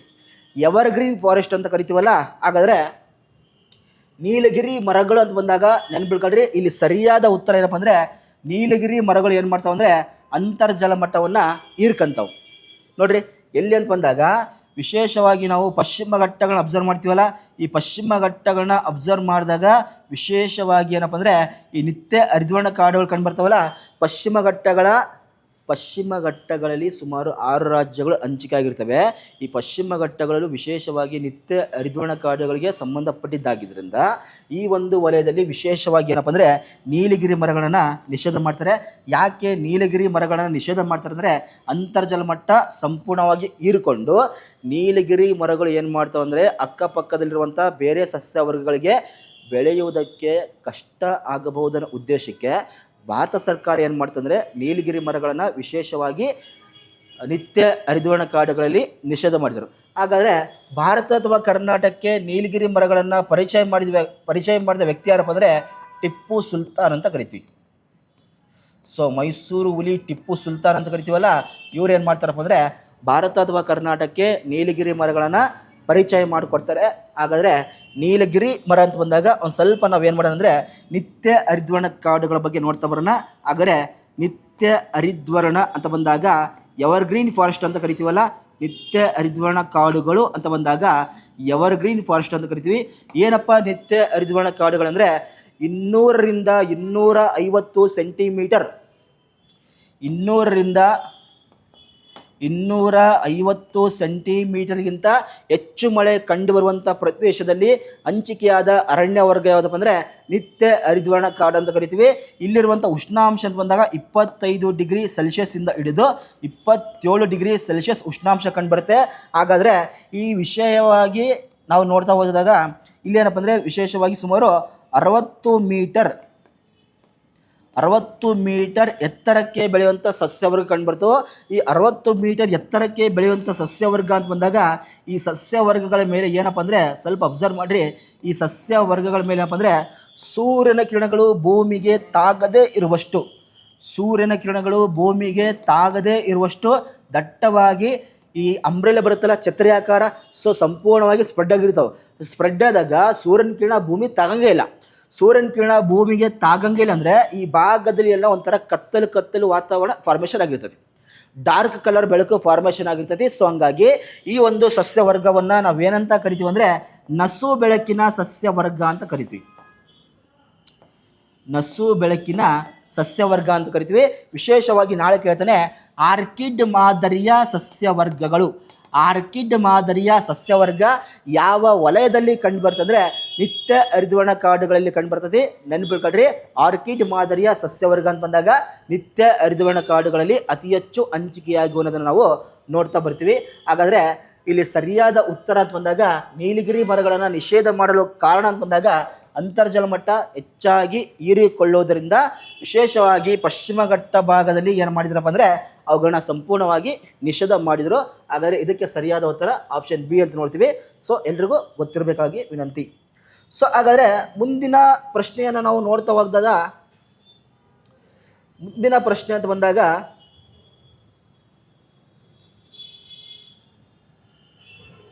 ನೋಡ್ರಿ, ಮುಂದಿನ ಪ್ರಶ್ನೆ ಬಹಳ ಸುಲಭವಾದ ಪ್ರಶ್ನೆ ಇರ್ಬೋದೇನೋ. ವಾಣಿಜ್ಯ ವಿಮಾನ ಹಾರಾಟ ವಲಯ ಅಂತ ಕೇಳಿದಾನೆ. ವಾಣಿಜ್ಯ ವಿಮಾನ ಹಾರಾಟ ಅಂತ ಬಂದಾಗ ಎಲ್ಲಿ ಕಂಡುಬರ್ತಂದರೆ ಸೊ ಇದೇನಪ್ಪ ಅಂದರೆ ಅಟ್ಮಾಸ್ಫಿಯರ್, ವಾಯುಮಂಡಲಕ್ಕೆ ಸಂಬಂಧಪಟ್ಟ ಟಾಪಿಕ್ ಆಗಿದೆ. ಹಾಗಾದರೆ ನಾವು ಇದನ್ನು ಭೂಮಿ ಅಂತ ನೋಡ್ತಾ ಬರ್ತೀವಿ, ಅರ್ಥ ಅಂತ ನೋಡ್ತಾ ಬರ್ತೀವಿ, ಹೌದಾ. ಸೊ ಭೂಮಿಯಿಂದ ಮೊದಲ ಭಾಗ ಯಾವುದಂದರೆ ಈ ಝೋನನ್ನು ಪರಿವರ್ತನಾ ಮಂಡಲ ಅಂತ ಕರಿತೀವಿ. ಅಪ್ರಾಕ್ಸಿಮೇಟ್ಲಿ ಭೂಮಿ ಇಲ್ಲಿಂದ 0 ಇಂದ ಹಿಡಿದು ಕೆಲವು ಬಕ್ಕಲ್ಲಿ 18 ಕೊಟ್ಟನೆ, 16 ಕೊಟ್ಟನೆ, ನಾನು 18 ತಗೊಂತೀನಿ. 0 to 18 ಕಿಲೋಮೀಟರ್ ವ್ಯಾಪ್ತಿಯಲ್ಲಿ ಹಂಚಿಕೆಯಾದ ಝೋನ್ ಅಂತ ಬಂದಾಗ ಪರಿವರ್ತನಾ ಮಂಡಲ ಅಂತ ಕರಿತೀವಿ. ಈ ಪರಿವರ್ತನಾ ಮಂಡಲದಲ್ಲಿ ಏನಪ್ಪ ಅಂದರೆ ನೋಡ್ರಿ, ವಾಣಿಜ್ಯ ವಿಮಾನಗಳು ಹಾರಾಟ ವಲಯ ಅಂತ ಬಂದಾಗ ಪರಿವರ್ತನಾ ಮಂಡಲ ಅಂತ ಕರಿತೀವಿ. ವಾಣಿಜ್ಯ ವಿಮಾನ ಅಂದರೆ ಕಮರ್ಷಿಯಲ್, ಪ್ಯಾಸೆಂಜರ್ಸ್ನ ಒಂದು ಕಡೆಯಿಂದ ಮತ್ತೊಂದು ಕಡೆ ಎಕ್ಸ್ಪೋರ್ಟ್ ಇಂಪೋರ್ಟ್ ಮಾಡ್ತಾರಲ್ಲ, ಪ್ಯಾಸೆಂಜರ್ಸ್ನ ಅಥವಾ ಪ್ರಯಾಣಿಕರನ್ನು ಒಂದು ಕಡೆಯಿಂದ ಮತ್ತೊಂದು ಕಡೆಗೆ ರಫ್ತು ಮತ್ತು ಆಮದು ಮಾಡುವ ವಿಮಾನ ಸಾರಿಗೆಯನ್ನು ನಾವಿಲ್ಲಿ ವಾಣಿಜ್ಯ ವಿಮಾನ ಸಾರಿಗೆ ಅಂತ ಕರಿತೀವಿ. ಅಂಥ ವಾಣಿಜ್ಯ ವಿಮಾನ ಸಾರಿಗೆ ಎಲ್ಲಿ ಕಂಡು ಬರ್ತಪ್ಪ ಅಂದರೆ ಪರಿವರ್ತನಾ ಮಂಡಲದಲ್ಲಿ ಕಂಡುಬರುವಂತಹ ಸಾರಿಗೆ ಅಂತ ಕೇಳಿದಾಗ ವಾಣಿಜ್ಯ ವಿಮಾನ ಹಾರಾಟ ಅಂತ ಕೇಳ್ತೀವಿ. ಹಾಗಾದರೆ ಇಲ್ಲಿ ಸರಿಯಾದ ಉತ್ತರ ಬಂದಾಗ ಆಪ್ಷನ್ ಎ ನೋಡ್ತಾ ಬರ್ತೀವಿ. ಹಾಗಾದರೆ ಮತ್ತೇನಪ್ಪ ಕಂಡು ಬರುತ್ತೆ ಅಂದರೆ ಈ ವಲಯವನ್ನು ನಾವು ಹವಾಮಾನ ಬದಲಾವಣಾ ವಲಯ ಅಂತ ಕರಿತೀವಿ. ಯಾವುದು? ಹವಾಮಾನ ಬದಲಾವಣಾ ವಲಯ ಅಂತ ಕರಿತೀವಿ, ಅಥವಾ ಉತ್ಪಾದಕ ವಲಯ ಅಂತ ಕರಿತೀವಿ. ಉತ್ಪಾದಕ ವಲಯ. ಸೊ ಹವಾಮಾನ ಬದಲಾವಣಾ ವಲಯ ಮತ್ತು ಉತ್ಪಾದಕ ವಲಯ ಅಂತ ಕೇಳಿದಾಗ ನೆನ್ಪಿಟ್ಕೊಳ್ರಿ, ಪರಿವರ್ತನಾ ಮಂಡಲವನ್ನು ಇಂಗ್ಲೀಷಲ್ಲಿ ಏನಪ್ಪ ಅಂದರೆ ಟ್ರೋಪೋಸ್ಪಿಯರ್ ಅಂತ ಕೂಡ ಕರೀತಾರೆ. ಟ್ರೋಪೋಸ್ಪಿಯರ್. ಹಾಗಾದರೆ ಮಧ್ಯ ಮಂಡಲ ಅಂತ ಬಂದಾಗ ಇಲ್ಲಿ ಏನಪ್ಪ ಅಂದರೆ ಹೆಚ್ಚು ಪ್ರಮಾಣದಲ್ಲಿ ತಂಪು ಕಂಡು ಬರುತ್ತೆ, ಶೀತ ಕಂಡು ಬರ್ತೈತಿ. ಆ ಮಧ್ಯ ಮಂಡಲವನ್ನು ನಾವು ನೋಡ್ರಿ, ಪರಿವರ್ತನಾ ಮಂಡಲ, ಸಮೋಷ್ಣ ಮಂಡಲ, ಮಧ್ಯ ಮಂಡಲ, ಆಯಾನ ಮಂಡಲ, ಬಾಹ್ಯ ಮಂಡಲ. ಸೊ 1 2 3 4 5 ಒಟ್ಟು 5 ವಲಯ ಬರ್ತವೆ. ಪರಿವರ್ತನಾ ಮಂಡಲ, ಸಮೋಷ್ಣ ಮಂಡಲ, ಮಧ್ಯ ಮಂಡಲ, ಆಯಾನು ಮಂಡಲ, ಬಾಹ್ಯ ಮಂಡಲ. ಇಲ್ಲಿಂದ ಮೇಲ್ಗಡೆ ಅಪ್ರಾಕ್ಸಿಮೇಟ್ಲಿ 1600 ಕಿಲೋಮೀಟರ್ ಅಂತ ಹೇಳ್ತಾರೆ. ಬಟ್ ಕೆಲವು ಖಗೋಳ ವಿಜ್ಞಾನಿಗಳ ವಾದ ಏನಪ್ಪ ಅಂದರೆ 1600ರಿಂದ ಸುಮಾರು 10,000 ಕಿಲೋಮೀಟರ್ವರೆಗೂ ಬಾಹ್ಯ ಮಂಡಲ ಹಂಚಿಕೆಯಾಗಿದೆ ಅಂತ ವಾದ ಮಾಡ್ತಾರೆ. ಇರಲಿ. ಹಾಗಾದರೆ ಇಲ್ಲಿ ವಿಶೇಷವಾಗಿ ಸಮೋಷ್ಣ ಮಂಡಲ ಅಂತ ನಾವು ನೋಡಿದಾಗ ಇಲ್ಲಿ ಏನಪ್ಪ ಅಂದರೆ O3 ಕಂಡು ಬರುತ್ತೆ. ಓಝೋನ್ ಪದರ, ಓಝೋನ್ ಅಂತ ಕರಿತೀವಲ್ಲ, ಓಝೋನ್ ಪದರ ಕಂಡು ಬರ್ತೈತಿ. ಆ ಓಝೋನ್ ಪದರನ ಭೂಮಿಯ ರಕ್ಷಾ ಕವಚ ಅಂತ ಕರೀತಾರೆ. ಸೂರ್ಯನಿಂದ ಬರುವಂತಹ UV ಕಿರಣಗಳನ್ನು ತಡೆಗಟ್ಟಿ ಮನುಷ್ಯನ ದೇಹಕ್ಕೆ ಎಷ್ಟು ಪ್ರಮಾಣದ ಸೂರ್ಯನ ಕಿರಣ ಬೇಕಲ್ಲ ಅಷ್ಟು ಪ್ರಮಾಣದ ಸೂರ್ಯನ ಕಿರಣಗಳನ್ನು ಕಳಿಸುವಂಥ ಕೆಲಸ ಯಾವ್ದು ಮಾಡ್ತಂದ್ರೆ ಓಝೋನ್ ಮಾಡ್ತೈತಿ. ಒಂದು ವೇಳೆ ಓಝೋನ್ ಇಲ್ಲ ಅಂದರೆ ಮನುಷ್ಯನ ಚರ್ಮ ರೋಗಕ್ಕೆ ಈ ಒಂದು ಸೂರ್ಯನ ಕಿರಣಗಳು ಕಾರಣ ಆಗ್ತಿದ್ವು. ಆದರೆ ಓಝೋನ್ ಪದರು ಏನು ಮಾಡ್ತಾರೆ, ಅದನ್ನು ತಡೆಗಟ್ಟಿ ರಕ್ಷಣೆ ಮಾಡ್ತೈತಿ. ಸೊ ಹಂಗಾಗಿ ಓಝೋನ್ ಪದರನ ಭೂಮಿಯ ರಕ್ಷಾ ಕವಚ ಅಂತ ಕರೀತಾರೆ, ಗೊತ್ತಿರಲಿ. ಇಲ್ಲಿ ಮಧ್ಯ ಮಂಡಲ ಅಂತ ಬಂದಾಗ ಇಲ್ಲಿ ಅತಿ ಹೆಚ್ಚು ಶೀತ ಕಂಡು ಬರ್ತೈತಿ. ಇದನ್ನು ಶೀತ ವಲಯ ಅಂತ ಕರೀತಾರೆ. ಇಲ್ಲಿ ಏನಪ್ಪ ಅಂದರೆ ಉಲ್ಕೆಗಳು ಕಂಡುಬರ್ತವೆ. ಉಲ್ಕೆಗಳು ಏನಪ್ಪ ಅಂದರೆ ಭಸ್ಮಾಕವು. ಉಲ್ಕೆ ಅಂದ್ರೇನು? ಗುರುತ್ವಾಕರ್ಷಣ ಬಲವನ್ನು ತಪ್ಪಿಸಿಕೊಂಡು ಭೂಮಿಯ ಕಡೆಗೆ ಬರುವಂಥ ಬೆಂಕಿಯ ಉಂಡೆಯನ್ನು ಉಲ್ಕೆ ಅಂತ ಕರಿತೀವಿ. ಅಂಥ ಉಲ್ಕೆಗಳು ಬಂದು ಭಸ್ಮವಾಗುವ ವಲಯ ಅಂತ ಬಂದಾಗ ಶೀತ ವಲಯ ಅಥವಾ ಶೀತ ಮಂಡಲ ಅಂತ ಕರಿತಾ ಬರ್ತೀವಿ, ನೆನ್ಪಿಟ್ಕೊಳ್ರಿ. ಇನ್ನು ಆಯಾನು ಮಂಡಲ ಅಂತ ಬಂದಾಗ ಇದನ್ನು ನಾವು ರೇಡಿಯೋ ತರಂಗ ವಲಯ, ರೇಡಿಯೋ ತರಂಗಗಳ ವಲಯ ಅಂತ ಕರಿತೀವಿ. ಮತ್ತು ಈ ವಲಯವನ್ನು ಇಂಜಿನಿಯರಿಂಗ್ ವಲಯ ಅಂತ ಕರೀತಾರೆ. ಇಂಜಿನಿಯರಿಂಗ್ ರೇಡಿಯೋ ತರಂಗಗಳು ಕಂಡು ಬರೋದರಿಂದ ಆ ವಲಯವನ್ನು ಇಂಜಿನಿಯರಿಂಗ್ ವಲಯ ಅಂತ ಕರೀತಾರೆ, ರೇಡಿಯೋ ತರಂಗ ವಲಯ ಅಂತ ಕರೀತಾರೆ. ಇನ್ನೊಂದೇನಪ್ಪ ಅಂದರೆ ಈ ವಲಯವನ್ನು ಉಷ್ಣ ವಲಯ ಅಂತ ಕರೀತಾರೆ, ಉಷ್ಣ ವಲಯ. ಇನ್ನು ಇಲ್ಲಿ ಇದನ್ನು ನಾವು ಕಾಂತತ್ವ ವಲಯ ಅಂತ ಕರಿತೀವಿ. ಕಾಂತತ್ವ, ಮ್ಯಾಗ್ನೆಟಿಕ್ ಫೋರ್ಸ್ ಅಂತ ಕರಿತೀವಿ. ಈ ಎಲ್ಲ ವಿಶೇಷವಾದ ಅಂಶಗಳು ಯಾವ ಟಾಪಿಕಲ್ಲಿ ಬರ್ತವೆ ಅಂದರೆ ಅಟ್ಮಾಸ್ಫಿಯರ್ ಅಥವಾ ಪ್ರಾಕೃತಿಕ ಅಂಶಗಳಲ್ಲಿ ಒಂದು ಟಾಪಿಕ್ ಬರುತ್ತೆ. ಯಾವುದಂದರೆ ವಾಯುಮಂಡಲ, ಅಟ್ಮಾಸ್ಫಿಯರ್ ಅಂತ ಕರಿತೀವಿ. ಸೊ ಅಲ್ಲಿ ವಿಶೇಷವಾಗಿ ಈ ಟಾಪಿಕ್ಕು. ಹಾಗಾದರೆ ಇಲ್ಲಿ ಸರಿಯಾದ ಉತ್ತರ ಅಂತ ಬಂದಾಗ ವಾಣಿಜ್ಯ ವಿಮಾನ. ಇನ್ನೊಂದು ಕೇಳ್ತಾನೆ, ಜೆಟ್ ವಿಮಾನಗಳು ಹಾರಾಟ ವಲಯ ಅಂತ ಕೇಳ್ತಾನೆ. ವಾಣಿಜ್ಯ ವಿಮಾನಕ್ಕೂ ಜೆಟ್ ವಿಮಾನಕ್ಕೂ ಏನಪ್ಪ ಡಿಫ್ರೆನ್ಸ್ ಅಂದರೆ, ವಾಣಿಜ್ಯ ವಿಮಾನ ಅಂತ ಬಂದಾಗ ಪ್ರಯಾಣಿಕರನ್ನ ಎಕ್ಸ್ಪೋರ್ಟ್ ಇಂಪೋರ್ಟ್ ಮಾಡೋದು. ಇನ್ನು ಜೆಟ್ ವಿಮಾನ ಅಂತ ಬಂದಾಗ ಉಪಗ್ರಹಗಳ ಉಡಾವಣೆಗೆ ಸಂಬಂಧಪಟ್ಟಿದ್ದು. ಹಾಗಾದರೆ ಈ ಜೆಟ್ ವಿಮಾನಗಳು ಅಂತ ನೋಡಿದಾಗ, ಜೆಟ್ ವಿಮಾನ ಅಂತ ಬಂದಾಗ ಎಲ್ಲಿ ಹಾರಾಟ ವಲಯ ಅಂದರೆ ನೆನ್ಪಿಟ್ಕೊಳ್ರಿ ಸಮೋಷ್ಣ ಮಂಡಲ ಅಂತ ನೋಡ್ತೀವಿ. ಹಾಗಾದರೆ ಇಲ್ಲಿ ಸರಿಯಾದ ಉತ್ತರ ಅಂತ ಬಂದಾಗ ಇದಕ್ಕೆ ಸರಿಯಾದ ಉತ್ತರ ಅಂದರೆ ಪರಿವರ್ತನಾ ಮಂಡಲ ಅಥವಾ ಪರಿವರ್ತನಾ ವಲಯ ಏನಪ್ಪ ಅಂದರೆ ಇದಕ್ಕೆ ಸರಿಯಾದ ಉತ್ತರವಾಗಿದೆ. ಹಾಗಾದರೆ ಮುಂದಿನ ಪ್ರಶ್ನೆಗೆ ಹೋಗೋಣ. ಸೊ ಮುಂದಿನ ಪ್ರಶ್ನೆ ಏನಪ್ಪ ಅಂದರೆ ನೋಡ್ರಿ, ಮುಂದಿನ ಪ್ರಶ್ನೆ ಕರ್ನಾಟಕದಲ್ಲಿ ನೋಡ್ರಿ, ಕರ್ನಾಟಕದಲ್ಲಿ ಅನುಸೂಚಿತ ಪ್ರದೇಶಗಳು ಎಷ್ಟಿವೆ? ಸೊ ಕರ್ನಾಟಕದ ಬಗ್ಗೆ ಕೇಳಿದಾನೆ, ಭಾಳ ಸಿಂಪಲ್ ಇದೆ. ಅನುಸೂಚಿತ ಪ್ರದೇಶಗಳು ಅಂತ ಬಂದಾಗ ಕರ್ನಾಟಕದಲ್ಲಿ ರಚನೆಯಾದ ಅಥವಾ ಕಂಡುಬರುವಂತಹ ಅನುಸೂಚಿತ ಪ್ರದೇಶಗಳು. ಸೊ ಕರ್ನಾಟಕದಲ್ಲಿ ವಿಶೇಷವಾಗಿ ಇದಕ್ಕೆ ಸರಿಯಾದ ಉತ್ತರ ಅಂತ ಬಂದಾಗ ಆಪ್ಷನ್ ಎ 4 ಅಂತ ನೋಡ್ತೀವಿ. ಯಾವ್ಯಾವ ಕಂಡು ಬರ್ತವೆ ಫಸ್ಟ್ ಹೇಳ್ಬಿಡ್ತೀನಿ. ಯಾವಂತ ಬಂದಾಗ ಒಂದು ಕಲಬುರ್ಗಿಯ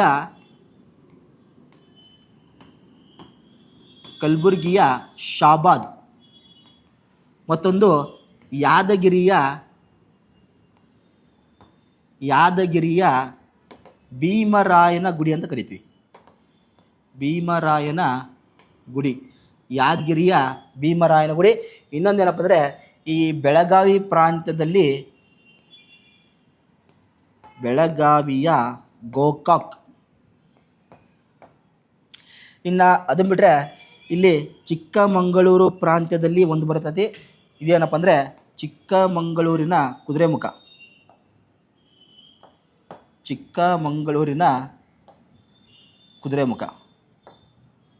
ಸೊ ಇವುಗಳನ್ನು ಕರ್ನಾಟಕದಲ್ಲಿ ವಿಶೇಷವಾಗಿ ಅನುಸೂಚಿತ ಪ್ರದೇಶ ಅಂತ ಕರೀತಾನೆ.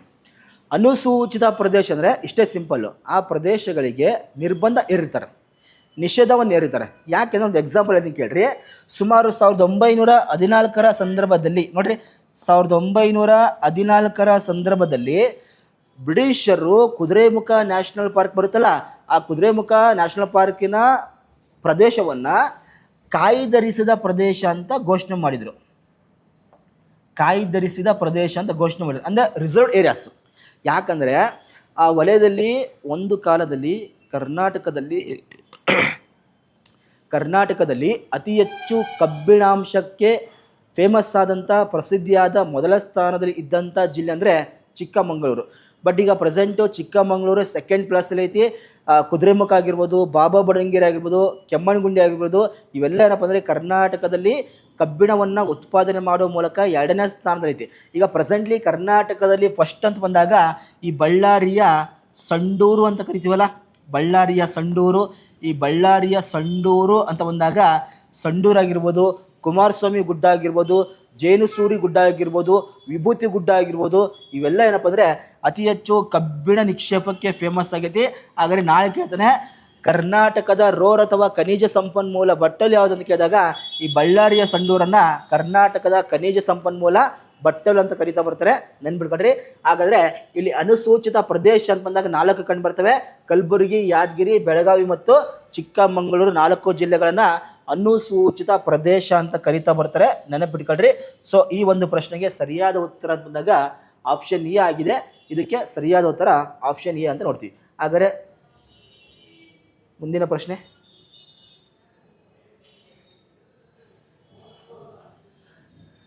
ಮ್ಯಾಂಗ್ರೋವ್ ಕಾಡುಗಳಲ್ಲಿ ಬೆಳೆಯುವ ಮರಗಳು ಯಾವುವು ಅಂತ ಕೇಳಿದಾನೆ. ಆಪ್ಷನ್ಸ್ ಕೊಟ್ಟಿದ್ದಾನೆ: ಮಹಾಗನಿ, ಎಬೋನಿ, ಸುಂದರಿ ಮರ, ಕೆಂದಾಳೆ ಮರ, ಜಲಾನಿಕ ಮರ, ನಿಯೋಲೇಟಸಿಯಾ ಮರ. ಆಪ್ಷನ್ ಡಿ ಅಂತ ಬಂದಾಗ ಹುಣಸೆ ಮರ ಮತ್ತು ಶ್ರೀಗಂಧದ ಮರ ಅಂತ ಕೊಟ್ಟಾನೆ. ಹಾಗಾದರೆ ಇಲ್ಲಿ ಸ್ವಲ್ಪ ಅಬ್ಸರ್ವ್ ಮಾಡಿರಿ. ಮ್ಯಾಂಗ್ರೋವ್ ಕಾಡುಗಳು ಅಂತ ಬಂದಾಗ, ಸೊ ಮ್ಯಾಂಗ್ರೋವ್ ಕಾಡುಗಳು ಅಂತ ಬಂದರೆ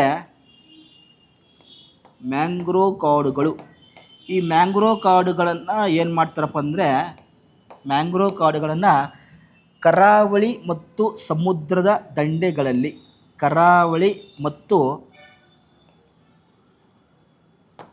ಸಮುದ್ರದ ದಂಡೆಯ ಮೇಲೆ ಕಂಡು ಬರ್ತಾವೆ.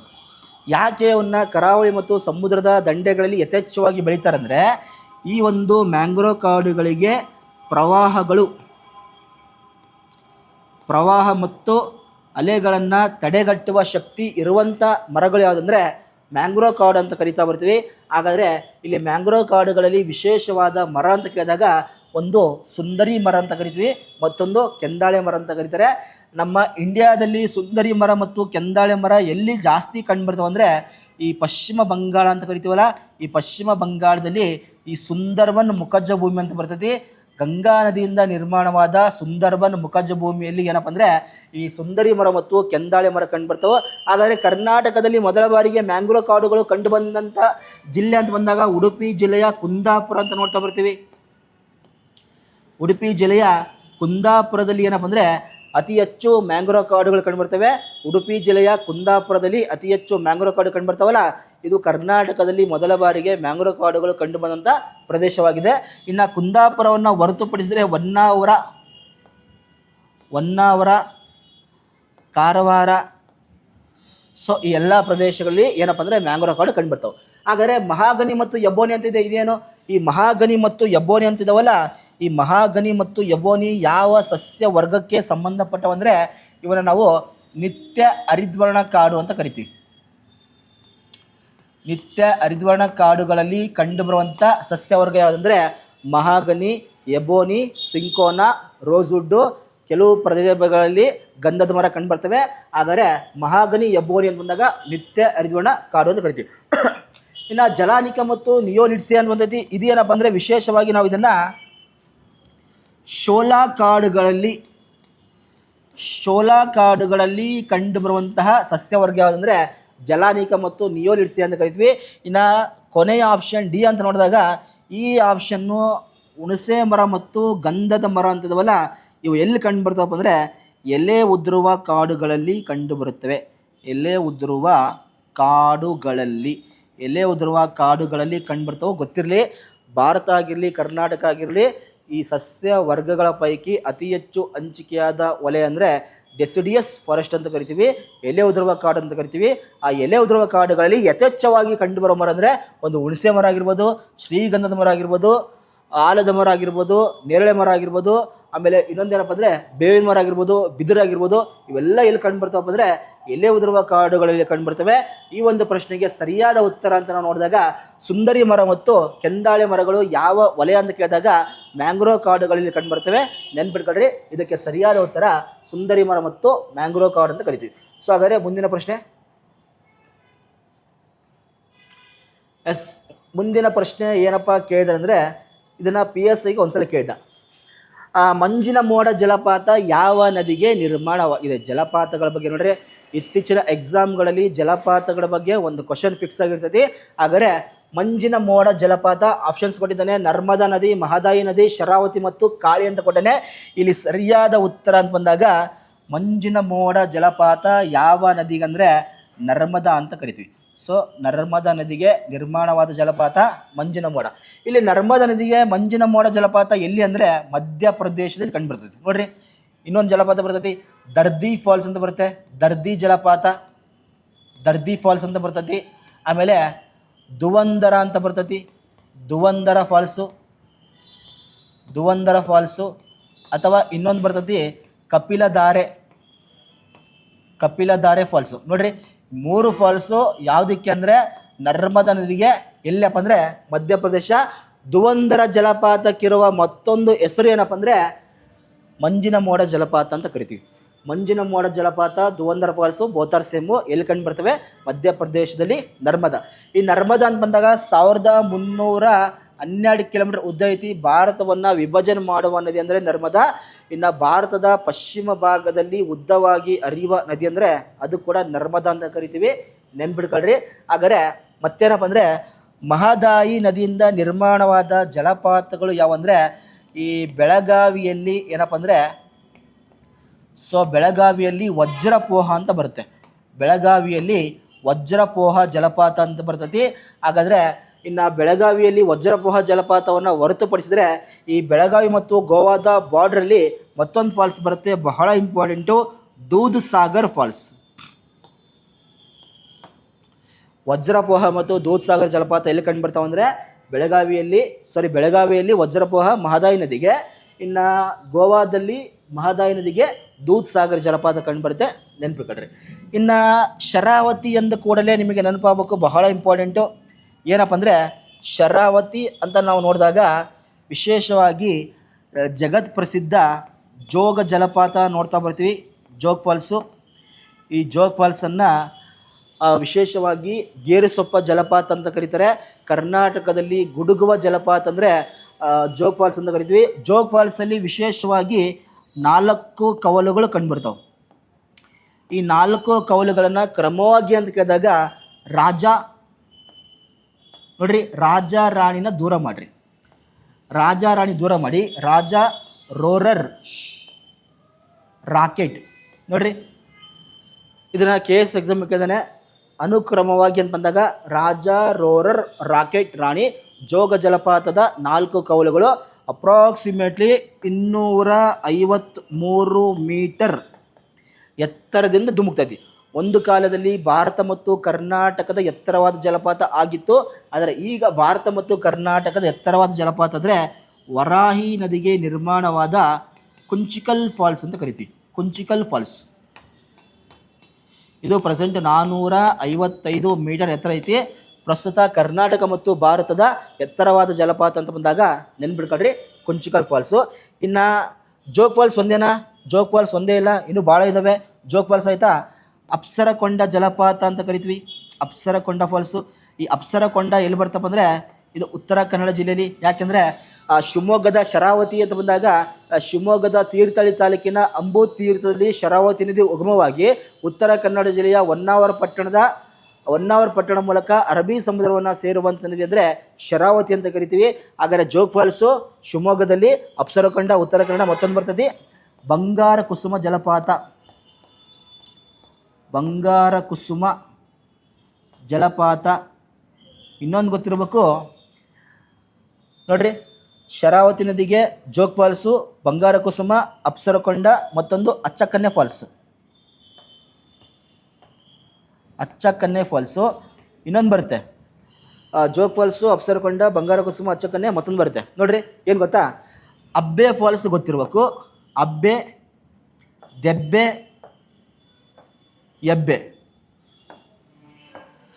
ಅಬ್ಬೆ ಫಾಲ್ಸು ಕಾವೇರಿ ನದಿಗೆ ಕೊಡಗು ಜಿಲ್ಲೆ, ಎಬ್ಬೆ ಫಾಲ್ಸು ಚಿಕ್ಕಮಗಳೂರು ಭದ್ರಾ ನದಿಗೆ, ದೆಬ್ಬೆ ಫಾಲ್ಸು ಶರಾವತಿ ನದಿಗೆ ಶಿವಮೊಗ್ಗ.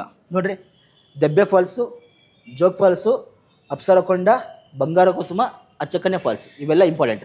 ಹಾಗಾದರೆ ಈ ಶರಾವತಿ ನದಿಗೆ ಒಂದು ಜಲಾಶಯ ಬರ್ತದೆ, ಬಹಳ ಇಂಪಾರ್ಟೆಂಟ್, ಲಿಂಗನಮಕ್ಕಿ ಜಲಾಶಯ ಅಂತ ಕರಿತೀವಿ. ಇದೇನಪ್ಪ ಅಂದರೆ, ಲಿಂಗನಮಕ್ಕಿ ಜಲಾಶಯ ಕರ್ನಾಟಕದಲ್ಲಿ ಹೈ ವಾಟರ್ ಕೆಪಾಸಿಟಿಯನ್ನು ಹೊಂದಿರುವಂಥ ಜಲಾಶಯ ಅಂದರೆ ಲಿಂಗನಮಕ್ಕಿ. ಎಷ್ಟಪ್ಪ ಅಂದರೆ ಅಪ್ರಾಕ್ಸಿಮೇಟ್ಲಿ 156ರಿಂದ 157 TMC ನೀರು. TMC ಅಂದರೆ 1000 ಮಿಲಿಯನ್ ಕ್ಯೂಬಿಕ್ ಫೀಟ್. ಹಾಗಾದರೆ 1 TMC ಎಷ್ಟು ಅನ್ನೋದನ್ನ ಕಮೆಂಟ್ ಮಾಡಿ ನೋಡೋಣ. 1 TMC ಅನ್ನುವುದನ್ನು ಎಷ್ಟು ಅನ್ನೋದು ಕಮೆಂಟ್ ಮಾಡಿ. 1 TMC ಎಷ್ಟು ನೀರಾಗುತ್ತೆ ಕಮೆಂಟ್ ಮಾಡಿ. ಹಾಗಾದರೆ ಶರಾವತಿ ಅಂತ ಬಂದಾಗ ಲಿಂಗನಮಕ್ಕಿ ಜಲಾಶಯ. ಇನ್ನು ಕಾಳಿ ಅಂತ ಬಂದಾಗ, ಇಲ್ಲಿ ಕಾಳಿ ಅಂತ ಬಂದಾಗ ಏನಪ್ಪ ಅಂದರೆ, ಈ ಕಾಳಿ ಅಂತ ಬಂದಾಗ ಇಲ್ಲಿ ಕಾಳಿ ನದಿಗೆ ಲಾಲ್ಗುಳಿ ಫಾಲ್ಸ್ ಬರ್ತದೆ, ಲಾಲ್ಗುಳಿ ಫಾಲ್ಸು, ಮತ್ತೊಂದು ಸಾತೋಡ್ ಫಾಲ್ಸ್ ಬರ್ತದೆ, ಸಾತೋಡ್ ಫಾಲ್ಸ್. ಸೊ ಅವೆರಡು ಕಂಡುಬರೋದು ಉತ್ತರ ಕನ್ನಡ ಜಿಲ್ಲೆಯಲ್ಲಿ ಕಾಳಿ ನದಿಗೆ. ಕಾಳಿ ನದಿಯನ್ನು ಕರ್ನಾಟಕದಲ್ಲಿ ಪಶ್ಚಿಮಕ್ಕೆ ಹರಿಯುವಂಥ ಉದ್ದವಾದ ನದಿ ಅಂತ ಕರೀತಾರೆ. ಕರ್ನಾಟಕದಲ್ಲಿ ಪಶ್ಚಿಮಕ್ಕೆ ಹರಿಯುವಂಥ ಉದ್ದವಾದ ನದಿ ಕಾಳಿ, ಸುಮಾರು 184 ಕಿಲೋಮೀಟರ್ ಇರ್ತೈತಿ. ಈ ಕಾಳಿ ನದಿಯನ್ನು ಕರ್ನಾಟಕದ ಕಪ್ಪು ನದಿ, ಬ್ಲಾಕ್ ರಿವರ್ ಆಫ್ ಕರ್ನಾಟಕ ಅಂತ ಕರಿತಾನೆ, ಕಪ್ಪು ನದಿ ಅಂತ ಕರಿತಾನೆ. ಯಾಕಂದರೆ ಕಾಳಿ ನದಿ ಹರಿಯುವಾಗ ಕಪ್ಪು ಶಿಲೆಗಳ ಮೇಲೆ ಹರಿಯೋದರಿಂದ ಅದನ್ನು ಕಪ್ಪು ನದಿ ಅಂತ ಕರಿತಾನೆ. ನೆನ್ಪಿಟ್ಕೊಳ್ರಿ. ಕಾಳಿ ನದಿಯಿಂದ ನಿರ್ಮಾಣವಾದ ಬಂದರು ಅಂತ ಬಂದಾಗ ಕಾರವಾರ ಬಂದರ್ ಅಂತ ಕರಿತೀವಿ, ಕಾರವಾರ. ನೋಡ್ರಿ, ಶರಾವತಿ ನದಿಯಿಂದ ನಿರ್ಮಾಣವಾದ ಬಂದರ್ ಅಂದರೆ ಹೊನ್ನಾವರ ಬಂದರು. ಭಾಳ ಜನ ಕನ್ಫ್ಯೂಸ್ ಆಗ್ತಾರೆ. ಉತ್ತರ ಕನ್ನಡ ಜಿಲ್ಲೆ ಕಾರವಾರ ಮತ್ತು ಹೊನ್ನಾವರ. ಉತ್ತರ ಕನ್ನಡದ ಕಾರವಾರ ಮೂಲಕ ಅರಬ್ಬಿ ಸೇರುವ ನದಿ ಅಂದರೆ ಕಾಳಿ. ಅದೇ ಉತ್ತರ ಕನ್ನಡದ ಹೊನ್ನಾವರ ಮೂಲಕ ಅರಬ್ಬಿ ಸೇರುವಂಥ ನದಿ ಅಂದರೆ ಶರಾವತಿ ಆಗಿರ್ತದೆ. ಇದಕ್ಕೆ ಸರಿಯಾದ ಉತ್ತರ ಅಂತ ಬಂದಾಗ ಮಂಜಿನ ಮೋಡ ಜಲಪಾತ ಯಾವ ನದಿಗಂದರೆ ನರ್ಮದಾ ನದಿಗಂತ ನೋಡ್ತೀವಿ. ಇದಕ್ಕೆ ಸರಿಯಾದ ಉತ್ತರ ನರ್ಮದಾ ಆಗಿದೆ. ಹಾಗಾದರೆ ಮುಂದಿನ ಪ್ರಶ್ನೆ ನೋಡೋಣ. ಪ್ರಶ್ನೆಗಳು ಮುಗಿದು. ಸೊ ಹಾಗಾದರೆ ಇದುವರೆಗೂ ತರಗತಿಯನ್ನು ಕೇಳಿದ್ದಕ್ಕೆ ಧನ್ಯವಾದಗಳು. ಇವತ್ತು ಸ್ವಲ್ಪ ಆರೋಗ್ಯದಲ್ಲಿ ಏರುಪೇರಾಗಿದೆ. ಮುಂದಿನ ತರಗತಿಯಲ್ಲಿ ಮತ್ತೆ ಕಂಟಿನ್ಯೂ ಮಾಡ್ತೀನಿ. ಎಲ್ಲರಿಗೂ ಧನ್ಯವಾದಗಳು. Thank you.